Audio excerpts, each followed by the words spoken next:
எனக்கு வத்தல் வாங்கும்போது வத்தலில் வந்து நிறைய உப்பு இருக்கும். அதுக்கு கொஞ்ச நேரம் தண்ணியில் ஊற வச்சுட்டு வத்த குழம்பு செஞ்சிங்கன்னா சூப்பராக இருக்கும்.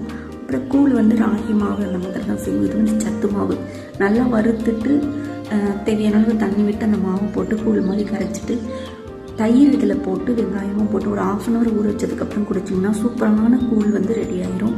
ரொம்ப ஹெல்த்தியும் கூட. சூப்பரான ஒரு பியூட்டி டிப்ஸ் பார்க்கலாம்.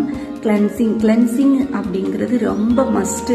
ஸ்கின்ல மேக்கப் போட்டாலும் சரி, மேக்கப் ரிமூவ் பண்ணுறதுக்கும் சரி, வெளியில் போயிட்டு வந்து அந்த டஸ்ட் ரிமூவ் பண்ணுறதுக்கும் சரி, கிளென்சிங் வந்து மஸ்ட்டு. கிளென்சர் அப்படின்னு நிறைய ப்ராடக்ட் மார்க்கெட்டில் இருக்குது. Full and full chemical. இது கெமிக்கல் ஃப்ரீ.